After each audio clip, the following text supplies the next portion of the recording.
تاریخی اسلامی کے حالات و واقعات اور شخصیات کے بارے میں مفید اور معلوماتی پروگرام سنیے۔ اسلامی انسائکلوپیڈیا، تحریر سید قاسم محمود، پروڈیوسر عرفان بھٹی۔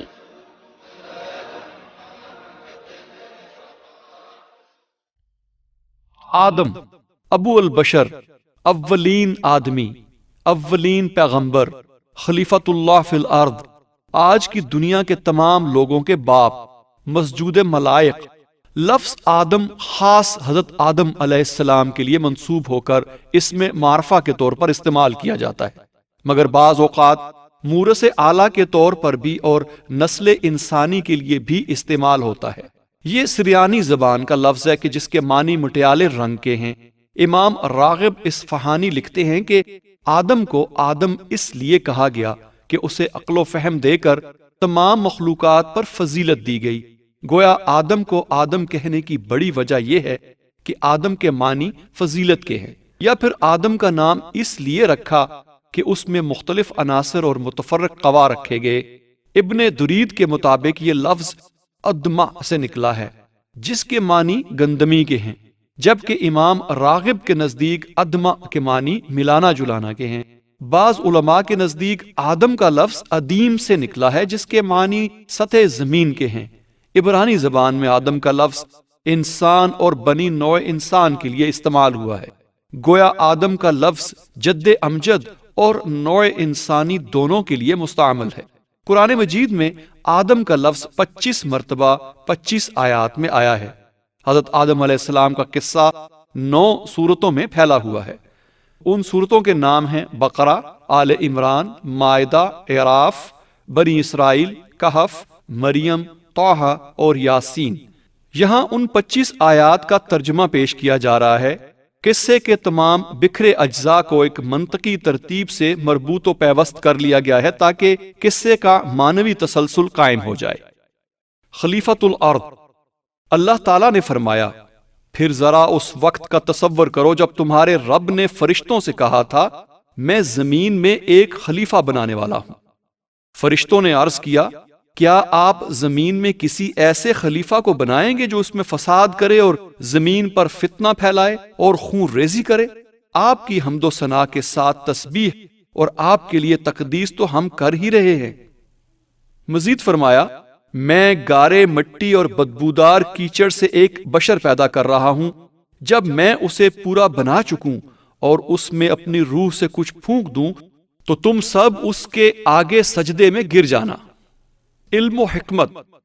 اس کے بعد اللہ نے آدم کو ساری چیزوں کے نام سکھائے، پھر انہیں فرشتوں کے سامنے لایا اور فرمایا، اگر تمہارا خیال صحیح ہے کہ کسی کے خلیفہ مقرر کرنے سے زمین میں فتنہ پھیلے گا تو ذرا ان چیزوں کے نام تو بتاؤ۔ انہوں نے عرض کیا، نقص سے پاک تو آپ ہی کی ذات ہے، ہم تو بس اتنا ہی علم رکھتے ہیں جتنا آپ نے ہم کو دیا ہے۔ حقیقت میں سب کچھ جاننے اور سمجھنے والا آپ کے سوا اور کوئی نہیں۔ پھر اللہ نے آدم سے کہا، تم ان کو چیزوں کے نام بتاؤ۔ جب آدم نے انہیں سب چیزوں کے نام بتا دیے تو اللہ نے فرمایا، دیکھو میں نے تم سے کہا نہ تھا کہ میں آسمانوں اور زمین کی وہ ساری حقیقتیں جانتا ہوں جو تم سے مخفی ہیں۔ جو کچھ تم ظاہر کرتے ہو وہ بھی مجھے معلوم ہے، اور جو کچھ تم چھپاتے ہو اسے بھی جانتا ہوں۔ پھر اللہ نے آدم سے کہا، بے شک ہم نے تمہاری تخلیق کی ابتدا کی، پھر تمہاری صورت بنائی۔ پھر اللہ نے فرشتوں کو حکم دیا، آدم کو سجدہ کرو۔ اس حکم پر سب نے سجدہ کیا، مگر ابلیس نے سجدہ نہیں کیا، وہ سجدے کرنے والوں میں شامل نہیں ہوا، وہ جن میں سے تھا، پس اس نے نافرمانی کی، سجدہ کرنے والوں کے ساتھ شامل ہونے سے انکار کیا، تکبر کیا اور نافرمانوں میں شامل ہو گیا۔ اللہ نے کہا، اے شیطان، تو نے سجدہ نہیں کیا، کس چیز نے تجھے سجدہ کرنے سے روکا جبکہ میں نے تجھے حکم دیا تھا، جبکہ اسے میں نے اپنے دونوں ہاتھوں سے بنایا ہے۔ تو بڑا بن رہا ہے، تو ہے کچھ اور اونچے درجے کی ہستیوں میں سے۔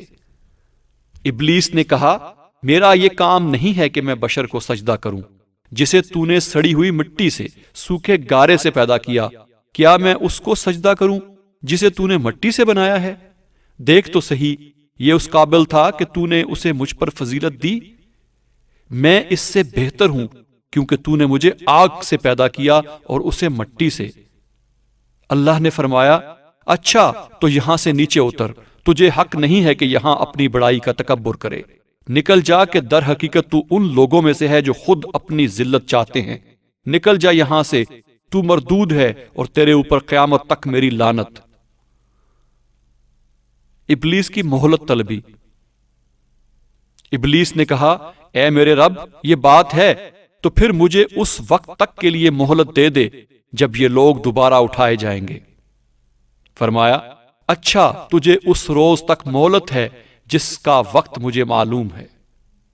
ابلیس نے کہا اچھا تو جس طرح تو نے مجھے گمراہی میں مبتلا کیا ہے اسی طرح اب میں زمین میں ان کے لیے دل فریبیاں پیدا کر کے ان سب کو بہکاؤں گا، میں دنیا میں بری باتوں کو اچھا کر کے دکھاؤں گا اور تیری عزت کی قسم سب کو بہکاؤں گا، ان کو بہکانے کے لیے اب تیری سیدھی راہ پر ان انسانوں کی گھات میں لگا رہوں گا، پھر ان کے آگے سے، ان کے پیچھے سے اور ان کے دائیں سے بائیں سے ہر طرف سے ان کو گھیروں گا اور تو ان میں سے اکثر کو شکر گزار نہ پائے گا۔ مجھے بتا کیوں اس شخص کو مجھ سے برتری دی ہے؟ اگر تو نے قیامت تک کے لیے مہلت دی تو میں اس کی پوری نسل کی بیخکنی کر ڈالوں گا سوائے تیرے ان بندوں کے جنہیں تو نے ان میں سے خالص کر لیا ہو۔ فرمایا خالص بندہ ہونا ہی وہ راستہ ہے جو سیدھا مجھ تک پہنچتا ہے، بے شک جو میرے حقیقی بندے ہیں ان پر تیرا بس نہ چلے گا، تیرا بس تو صرف ان بہکے ہوئے لوگوں پر ہی چلے گا جو تیری پیروی کریں، اور ان سب کے لیے جہنم کی وعید ہے۔ سچ بات یہ ہے اور سچ کہتا ہوں کہ جو لوگ ان میں سے تیری پیروی کریں گے بلا شبہ جہنم کو بھر دوں گا تجھ سے اور ان سب سے جنہوں نے تیری پیروی کی۔ جا پھر کوئی تیری پیروی کرے گا تو بے شک جہنم تیری سزا ہوگی، پوری سزا۔ تو جس کو اپنی دعوت سے بہکا سکتا ہے بہکا لے اور چڑھ جا ان پر اپنے سوار اور پیدل لے کر، اور حصہ بانٹ لے ان کے مال میں اور اولاد میں، اور ان کو وعدوں کے جال میں پھانس، اور شیطان کے وعدے ایک دھوکے کے سوا اور کچھ بھی نہیں۔ یقیناً میرے بندوں پر تجھے کوئی اقتدار حاصل نہ ہوگا سوائے ان گمراہوں کے جنہوں نے تیری پیروی کی۔ شجر ممنوع۔ پھر اللہ آدم سے مخاطب ہوا، اے آدم، تم اور تمہاری بیوی دونوں اس جنت میں رہو گے جہاں جس چیز کو تمہارا جی چاہے کھاؤ، مگر اس درخت کے پاس نہ جانا، اگر تم جاؤ گے تو ظالموں میں سے ہو جاؤ گے۔ اے آدم یاد رکھو یہ ابلیس تمہارا اور تمہاری بیوی کا دشمن ہے، ایسا نہ ہو کہ یہ تمہیں جنت سے نکلوا دے اور تم مصیبت میں پڑ جاؤ۔ یہاں تو تمہیں ایسی آسائشیں حاصل ہیں کہ نہ بھوکے ننگے رہتے ہو اور نہ پیاس اور دھوپ تمہیں ستاتی ہے۔ شیطان کی ترغیب۔ لیکن شیطان نے ان کو وسوسے میں ڈال دیا تاکہ ان کی شرمگاہیں جو ایک دوسرے سے پوشیدہ تھیں ان کے سامنے کھول دے۔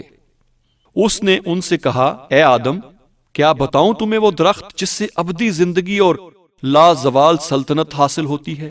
تمہارے رب نے تمہیں جو اس درخت سے روکا ہے تو اس کی وجہ اس کے سوا کچھ نہیں کہ کہیں تم فرشتے نہ بن جاؤ یا تمہیں ابدی زندگی حاصل نہ ہو جائے۔ اور اس نے قسم کھا کر کہا کہ میں تمہارا سچا خیر خواہ ہوں۔ اس طرح دھوکہ دے کر وہ ان دونوں کو رفتہ رفتہ اپنے ڈھب پر لے آیا۔ آخرکار جب انہوں نے درخت کا مزہ چکھا تو ان کی شرمگاہیں ایک دوسرے کے سامنے کھل گئیں اور وہ اپنے ستر کو جنت کے پتوں سے ڈھانکنے لگے۔ توبہ استغفار۔ تب اللہ نے ان دونوں کو للکارا، کیا میں نے تمہیں اس درخت کے پھل کھانے سے نہ روکا تھا اور نہیں کہا تھا کہ شیطان تمہارا کھلا دشمن ہے؟ وہ دونوں بول اٹھے، اے ہمارے رب، ہم نے اپنی جانوں پر ظلم کیا، اب اگر تو نے ہم کو نہ بخشا اور رحم نہ کیا تو یقیناً ہم تباہ ہو جائیں گے۔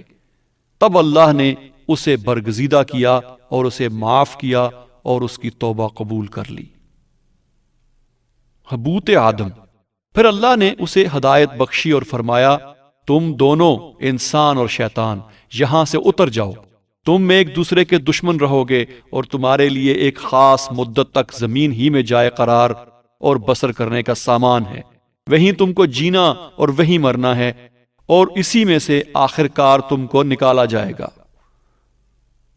پھر اللہ نے مزید فرمایا، اب اگر میری طرف سے تمہیں کوئی ہدایت پہنچے تو جو کوئی میری اس ہدایت کی پیروی کرے گا تو اسے کچھ خوف نہ ہوگا، نہ وہ رنجیدہ ہوگا، نہ بہکے گا اور نہ بدبخت ہوگا، اور جو میری ہدایت سے منہ موڑے گا اس کے لیے دنیا میں زندگی تنگ ہوگی اور قیامت کے روز ہم اسے اندھا اٹھائیں گے۔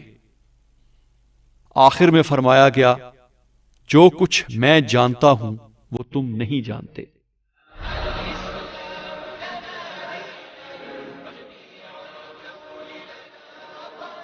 تاریخ اسلامی کے حالات و واقعات اور شخصیات کے بارے میں معلوماتی پروگرام آپ سماعت فرما رہے تھے۔ اسلامی انسائکلوپیڈیا، تحریر سید قاسم محمود، ریکارڈنگ انجینئرز واجد محمود، شاہد وقار، آواز و پروڈیوسر عرفان بھٹی، پیشکش Riphah institute of media sciences, Riphah international university.